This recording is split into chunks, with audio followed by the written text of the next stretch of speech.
This is Aaron Wallace, CEO of Balance Your Fitness, here with another great expert video on understanding how we can go and improve our health. And today's topic, we're going to talk about high protein diets. Now, a lot of people out there love going and talking about the newest crazes in high protein diets like paleo diet or Atkins diet and those type of protocols that recommend people eat very high amounts of protein and fat in their diet in relation to carbohydrates. The problem with this is a lot of times when we start to eat very high amounts of protein and fat, we can actually have the exact same function in our body happen if we were to eat way too many carbohydrates. So many people know that if we eat too much carbohydrates, refined sugars, refined grains, we can go and cause blood sugar dysregulation we're eating too much glucose and starchy type foods, sugary type foods, and that causes us to release insulin, which then causes us to store body fat, and our blood sugar kind of goes up and down in this kind of a roller coaster ride. So our energy levels have that roller coaster-y feeling. You know, we feel up, we feel down, we feel up, we feel down. The thing is with high protein diets, it actually can have a very similar effect. Is that if we eat a majority of our foods from animal meats, a lot of times what can happen is that massive digestion of amino acids. In order for our body to actually use all those amino acids, or to actually sometimes detoxify from a large amount that we have, and just remember, anything in excess can cause a lot of problems. Even water in excess can cause a lot of problems. So we have to be able to go and understand that if we have too many amino acids, our body will actually have the same release of insulin to try to be able to go and process those amino acids. However, one of the obviously as we just talked about, that the insulin release that we get will actually cause our blood sugar to drop and bottom out. So when we have like a high protein meal, you know, we have very low carbohydrates. What will happen is that, again, when that blood sugar drops, what will happen is that from that point we get a release of cortisol and adrenaline. When our blood sugar is very low, this is kind of a starvation survival reaction that our body has.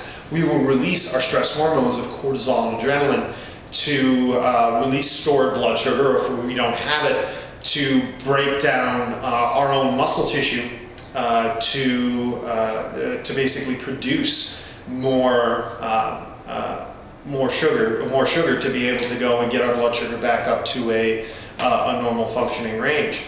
The problem with that is that's like our body chemically is like stepping on the gas pedal on the inside.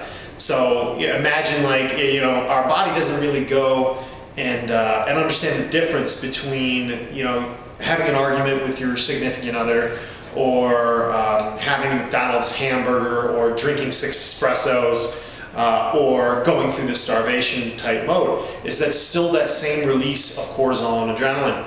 And whenever you go and start releasing more of those stress hormones all the time, our body's more and more stressed, we break down our muscle tissue, decrease our metabolism, and we have a variety of effects. We decrease our body's ability to fight infection, decreases our body's ability to digest the food. Because remember that when we stimulate cortisol and adrenaline, that stimulates our fight or flight system, and that turns off our digestive system. So we can't digest the food, so it kind of can rot in our gut and stay undigested, and cause a lot of other different problems, and cause a lot of other toxins to build up, and having our liver to detoxify them, so it overloads our liver.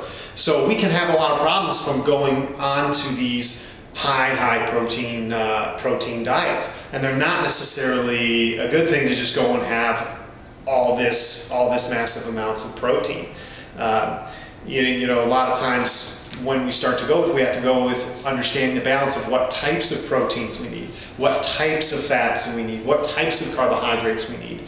So a lot of times we think carbohydrates, it doesn't mean that we go and have massive amounts of pasta pasta and bread. You know, there's right types of vegetables and fruits, and you know, root vegetables with like peppers and potatoes and squashes and rutabaga, turnips, etc. You know, those are the type of carbohydrates that where our body can process and handle well. You know, versus going and having massive amounts of those, pasta and bread style carbohydrates, where our body can't really detoxify and digest very well, which causes a lot of problems. Those refined types of carbohydrates.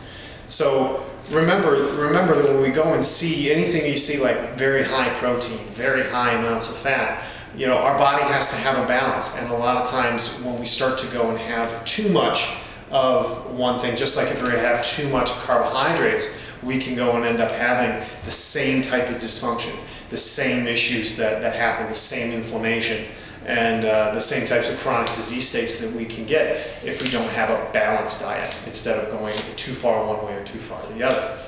So again, remember that we have to be able to have the right amounts for what our body needs, and what type of activities that we're doing will all alter how much carbohydrates, proteins, and fats that we need.